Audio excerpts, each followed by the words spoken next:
C'est comme ça qu'il est devenu Papa Doc et président de la République.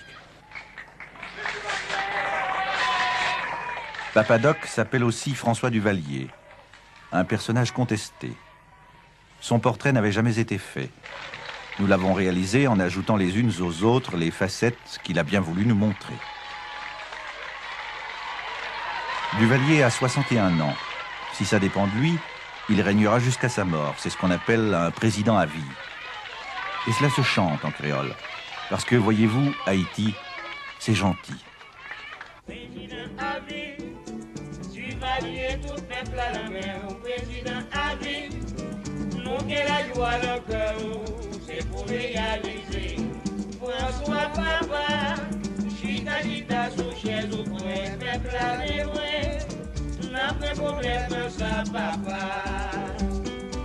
Mais c'est bon Dieu qui voit au ballon. Président Duvalier, qui êtes-vous? C'est... Tout le monde sait qui est le président Duvalier. Et les dimensions de l'homme ont été projetées au-delà des frontières nationales. Avant d'être président de la République, j'avais déjà marqué dans l'histoire de ce pays. Et l'intellectuel qui a consacré toute sa vie aux travaux de l'esprit et qui a écrit des œuvres pour l'éducation morale et spirituelle des générations contemporaines et celles à venir, croit avoir travaillé au bénéfice de la communauté haïtienne, bien avant de devenir président de la République. Combien d'heures par jour travaillez-vous? J'ai travaillé de 5 heures du matin jusqu'à 2 heures, 3 heures de l'autre matin. Alors, tous mes partisans et amis, n'est-ce pas, se sont inquiétés de cela et sont très fâchés contre leur président et leurs amis parce que je travaille trop. C'est ainsi que je suis. Je suis médecin, habitué à parcourir, à faire 8 heures de cheval par jour, traversant les plus hautes montagnes du pays pour apporter les soins médicaux aux braves paysans. Et ce sont ces braves paysans qui m'ont tenu bon compte et m'ont élu président de la République, puisque je ne pouvais pas être président de la République. Je n'avais pas d'argent, je n'ai dépensé pas un seul centime. Ce sont mes amis qui m'ont apporté de l'argent pendant la grande campagne historique de 1956-1957, la plus mouvementée, la plus dure de toute notre histoire nationale.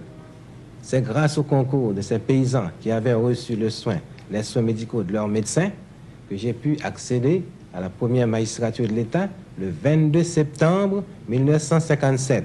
Il y a aujourd'hui 11 ans. Le président est marié. Il a 4 enfants. Mais il dort au palais, là, sur ce canapé, et parfois tout habillé. C'est un homme seul et secret. Depuis 11 ans que je dirige les affaires de la République, je mange seul à cette table, seul. Tous les jours? Tous les jours, sans la présence d'aucun membre de ma famille, pour pouvoir continuer à réfléchir et à penser sur les affaires de la République. Mais vous ne quittez pas souvent le palais, je pense. Oh, très souvent, je quitte le palais, et surtout la nuit, pour pouvoir inspecter. Ah oui? J'ai une sorte de déformation mentale, il faut que j'inspecte les rues de Port-au-Prince pour voir si elles sont propres, en tant qu'officier d'hygiène publique de l'université d'Ann Arbor. Ça vous vient de votre ancien métier, ça? De mon ancien métier, c'est une déformation mentale chez moi. Et vous partez la nuit, comme ça, seul, sans rien dire? Parfois, mon service de sécurité a beaucoup de peine à me retrouver. C'est là que je travaille, le samedi et le dimanche, le soir, la nuit. Ce bureau qui est en face de nous, là... C'est le bureau qui est en face de vous. C'est le bureau où savait s'asseoir à cette table l'illustre président du Marseille estimé. Dont vous avez été le ministre. J'étais le ministre du travail et de la santé publique. Sa photo est là, il regarde sa place. C'est intentionnellement que la chaise est tournée de ce côté-là. Cette chaise est tournée, c'est pour permettre à la secrétaire, n'est-ce pas, de taper sur le téléx. Le téléx, oui. Parce que je reçois constamment des câbles, n'est-ce pas, des 4 coins du monde, de mes ambassadeurs qui se trouvent à l'extérieur. Quand Duvalier prend l'air, c'est toujours par surprise. Ici, il vient rendre hommage à un prédécesseur. L'histoire d'Haïti commence en 1804. Les Haïtiens étaient jusqu'alors des esclaves. Depuis cette date, ils sont indépendants, mais très pauvres. C'est parce que Duvalier est un dictateur, affirment les démocrates.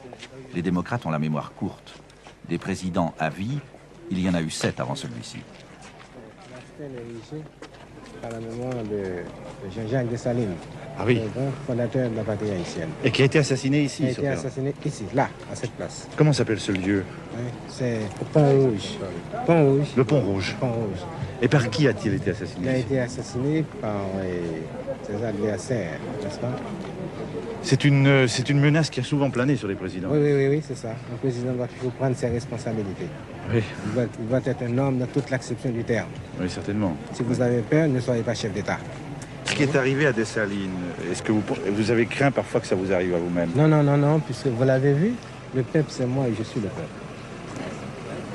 Mais alors, un fou peut bien sortir et faire feu sur le président de la République. Effectivement. Oui, parce que c'est le job. C'est le job des fous. C'est le job des fous.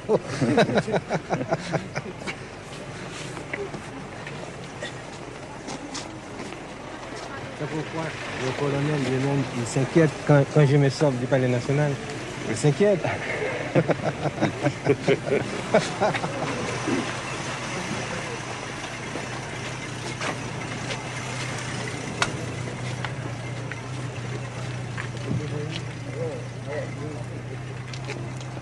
S'il n'a pas peur des assassins, il faut tout de même croire qu'il redoute quelque chose. Son palais de Port-au-Prince est une véritable forteresse. Toutes les armes et toutes les munitions du pays s'y trouvent concentrées sur son ordre.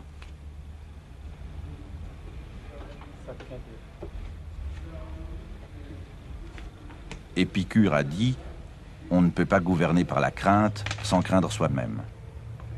Qui sont les ennemis de Duvalier? De quoi a-t-il peur? Il y a contre lui un complot permanent, de l'intérieur comme de l'extérieur. 12 fois déjà, les exilés haïtiens ont lancé des commandos de débarquement pour le renverser. Un avion parti de Floride est venu jeter des bombes sur le palais cet été. Elles n'ont pas éclaté. La garde présidentielle n'a rien d'une garde d'honneur, sauf à l'entrée principale.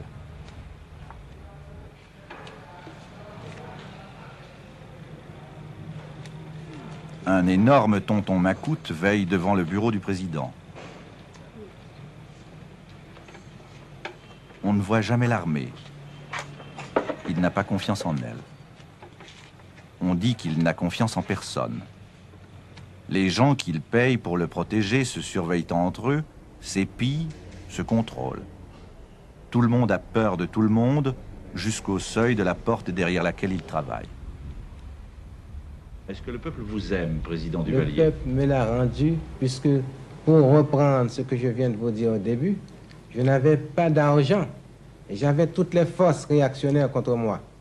L'armée, le clergé, la haute finance, la bourgeoisie, toutes ces forces qui sont devenues à l'heure actuelle depuis 11 ans des mythes, de par ma façon de gouverner le pays. Toutes ces forces d'argent, toutes ces forces étaient contre moi. Je suis venu avec mon bulletin de vote, le paysan, le peuple, les 4/5 de la nation, m'ont élu président de la République en face de toutes ces forces. C'est même une légende, mais une légende qui s'explique aisément parce que la nation vraie, c'est dans le peuple. Ce peuple, dont Papadoc dit qu'il est le père, ressemble à un orphelin. Les Haïtiens sont les gens les plus doux de la terre, mais aussi les plus déshérités. Ce qui les fait vivre, c'est le café. Mais peut-on appeler ça vivre? Il n'y a pas d'industrie, presque pas de route. Les gens vont pieds nus. Un Haïtien gagne en moyenne 150 francs par an, quand il les gagne. À tous les stades, c'est le plus bas niveau de l'hémisphère. Duvalier a chassé les Américains pour être plus libre. Il a remis la minorité mulâtre à sa place en supprimant ses anciens privilèges. Ça n'a rien changé.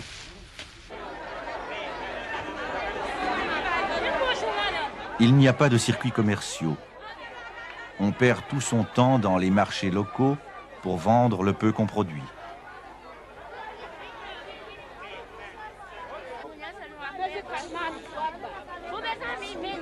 Les marchandises qu'on échange sont strictement de subsistance. Elles mettent toujours en jeu de très petites quantités. Et pendant ce temps, à 1000 années-lumière de là, le doctrinaire Duvalier exprime ses vues sur l'État dont il se dit le rénovateur. Ma conception idéale de l'État, c'est de réaliser le plus grand bien au plus grand nombre. Et pour réaliser le plus grand bien au plus grand nombre, il faut chercher parmi ce plus grand nombre les plus capables. Dans la conception duvalieriste, les plus capables sont ceux que le maître s'est choisi. Ils peuvent attendre des heures avant qu'on les appelle en consultation.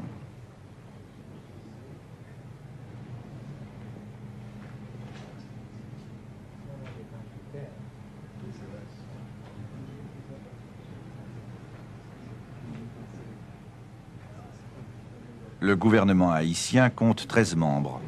Aucun n'a rang de ministre. Ses secrétaires d'État sont aux ordres d'un homme qui garde tout pour lui. Nous avons fait l'expérience de sa méthode. Quand Duvalier parle, on l'entend à peine.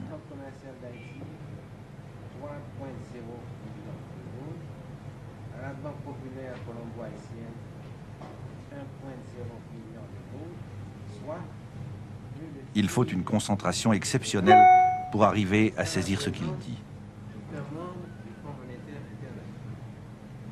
Dans ces conditions, l'échange de vues devient impossible. Et bien heureux l'exécutant qui aura tout compris.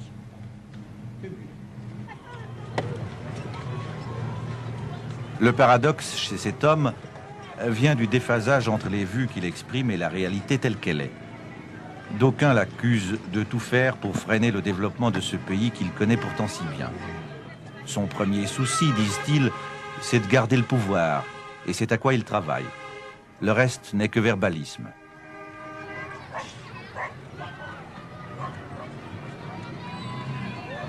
Il y a du vrai dans ce jugement. Tous les dictateurs ne se servent-ils pas de la misère pour justifier leur méthode de gouvernement? Il arrive même qu'ils éprouvent le besoin de montrer cette misère, comme s'ils voulaient dire « Regardez ce qu'il me reste à faire ». Dans le cas particulier, on pourrait comprendre que les choses n'aillent pas vite. Le budget d'Haïti est inférieur à celui d'un canton suisse. Cela n'empêche pas la grandiloquence. C'est ainsi qu'après les taudis, Duvalier nous conviait à voir ses grandes réalisations. Vous voyez ce gros building blanc avec une enseigne rouge. Oui, d'accord, oui, je vois. On appelle ça Centre Saint-François. Ah bon? J'ai construit ça pour les enfants pauvres. C'est sur votre initiative que ça a été fait? Oui, tout ça. Oui. Oui. Même cette avenue où vous êtes en ce moment, on l'appelle avenue Martin Luther King. C'est moi qui ai construit ça. J'ai baptisé ça du nom de ce grand leader noir-là, qui est mort assassiné à Memphis le 4 avril dernier. Oui. L'aéroport de la capitale représente la seule réalisation du régime en harmonie avec les temps modernes. Il date de l'année dernière. 3 millions de dollars sans aucune aide extérieure. En bonne logique, il porte la marque du maître. Mais cette médaille a son revers. Maintenant, les forces vives de la nation disposent d'un moyen rapide pour aller exercer leur talent ailleurs. C'est encore un des drames de l'ère duvalieriste que de pousser les meilleurs Haïtiens à quitter le pays.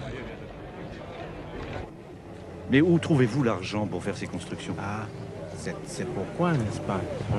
On ne comprend pas. Nous sommes en train de nous débrouiller nous-mêmes, seuls, sans aucune aide extérieure américaine. Ni française d'ailleurs. Ni française, n'est-ce pas? Ni française. C'est une énigme. On se demande comment vous faites. Parce qu'il faut administrer. Parce que avant d'être un écrivain, avant d'être un homme politique, je suis d'abord un administrateur. J'ai appris l'administration au contact des Américains parce que j'ai travaillé pendant de nombreuses années avec eux. Oui, effectivement, dans votre carrière, c'est la Ouais, figure. c'est- Oui. Et puis, à l'université de Michigan aussi, on m'a appris l'administration. Est-ce que vous formez quelqu'un pour vous succéder? Je forme la jeunesse en ce moment. Il y a des écoles à travers toute la République, des lycées aussi, à travers toute la République. Et pourtant, on dit que le taux d'analphabétisme est très élevé C'est chez ça parce que avant mon arrivée, c'était très élevé. Depuis mon arrivée, et depuis que j'étais ministre du Travail, j'ai élaboré un programme d'alphabétisation des masses. Devenu président de la République, ce programme a été étendu sur toute la République d'Haïti. Ça s'appelle l'Office national d'action communautaire. Oui. Ça s'appelle l'ONEC. Et quel est actuellement le taux d'analphabétisme dans votre pays? J'ai baissé, c'est à 85%. 85% aujourd'hui, il était parti de 90%. Cela se passait il y a plus de 20 ans. Le voici au ministère de l'Éducation nationale pour une séance de signature. Toutes ces entreprises sont marquées du sceau de la lenteur, parce qu'il tient absolument à tout contrôler lui-même.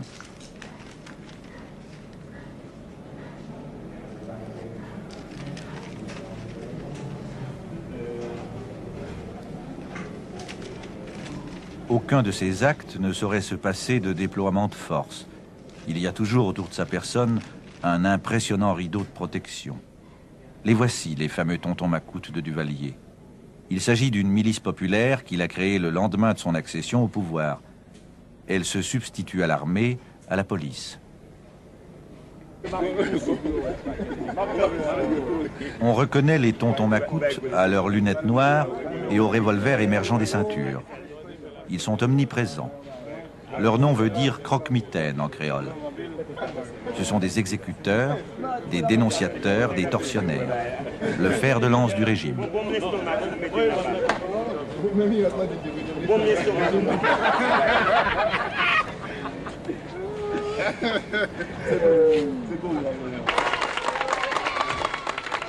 On dit depuis peu que Duvalier aurait enfin compris qu'il doit freiner ses nervis s'il veut éviter de conduire le pays à la ruine totale.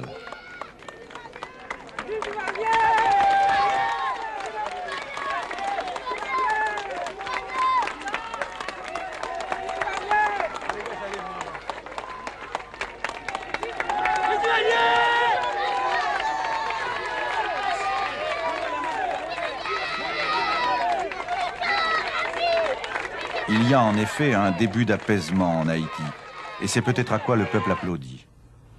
Pour Duvalier, cette interprétation est sans doute un grossier mensonge. Selon lui, seule sa doctrine explique que les choses aillent un peu moins mal. Il m'a déclaré sereinement « Nous voici au terme de la première phase du renouveau national. Dès maintenant, nous inaugurons le grand démarrage économique. Le duvalierisme va transformer chaque Haïtien en un consommateur. » S'il pouvait dire vrai. Mais les chiffres sont là, qui démentent ses prévisions. Au rythme où vont les choses, Haïti ne peut émerger du sous-développement avant longtemps. Duvalier rebute encore trop les investisseurs étrangers. Voici maintenant une nouvelle facette du personnage. Nous sommes sur un chantier qu'il est venu visiter. Aurait-il fait ce geste si notre caméra n'avait pas été là?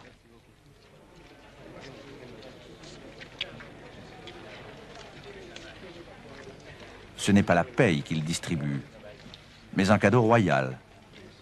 Un seul de ces billets représente le quart du revenu annuel moyen d'un Haïtien.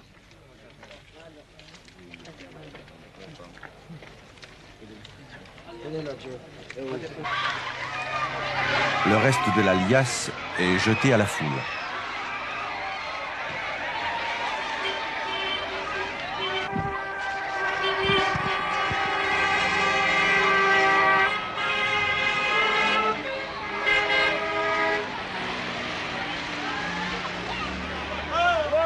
Le 22 joue un rôle. Le 22 juin, c'est la présidence à vie.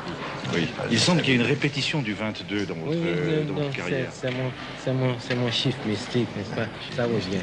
Même Pendant ma vie révolutionnaire, chaque fois qu'il y a une chose, c'est toujours un 22. Un 22, Ma vie exact. révolutionnaire. Est-ce qu'il y a cependant des exceptions? Hein? Excellence. Est-ce qu'il y a des exceptions? Est-ce qu'il y a des fois que ce n'est pas un 22? Non, non, non, c'est toujours un 22. Un 22, Toujours un merci, 22. Et c'est ainsi que la roue tourne en Haïti. Pour l'heure, à part le café et le rhum, les seules rentrées comptabilisables viennent du casino de Port-au-Prince.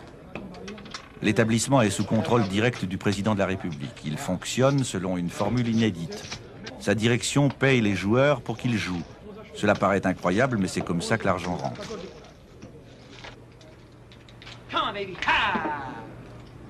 Le casino offre aux joueurs le voyage en avion, 3 jours de vacances au palace, plus 500 $ en jetons. Tous sont américains. Ils ont des allures de gangsters.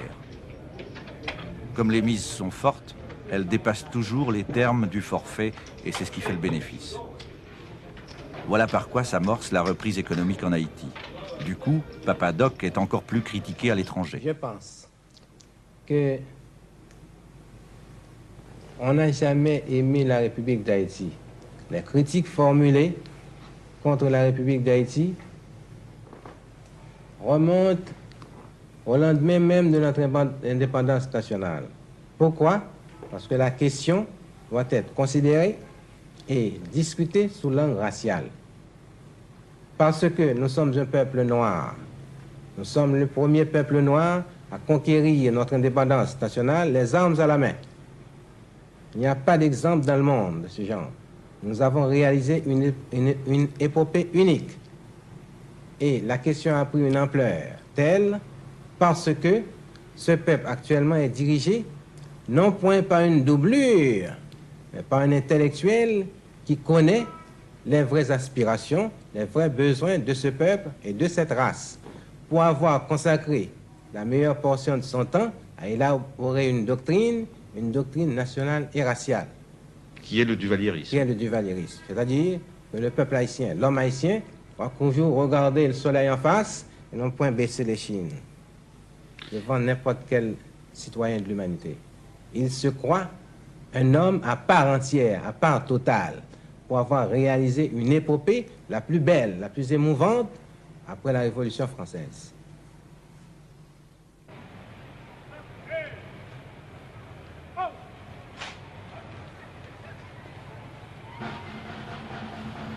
Duvalier a raison sur un point, c'est quand il dit « Je ne suis pas une doublure ». On peut le croire.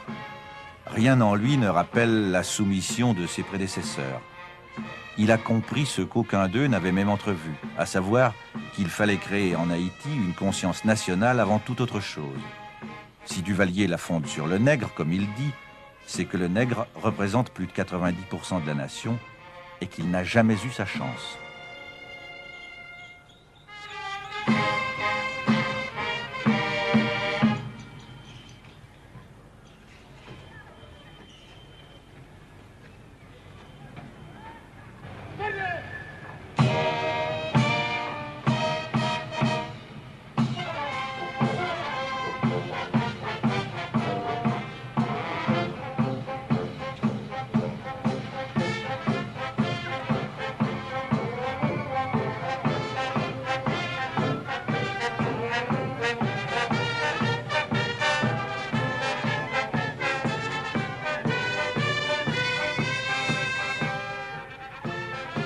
Malheureusement, après 11 années de pouvoir, le duvalierisme n'a pas concrétisé ses promesses. On en reste au stade des mots. Et Duvalier passe non sans raison pour un puissant démagogue. La démocratie, pourtant, n'arrangerait rien. Il faudrait d'abord que les gens sachent lire pour qu'elle fonctionne. En attendant, le président apparaît surtout comme l'ordonnateur d'un spectacle tragicomique. En fait, il incarne tout bonnement une forme un peu plus calamiteuse de la fatalité inhérente aux pays sous-développés.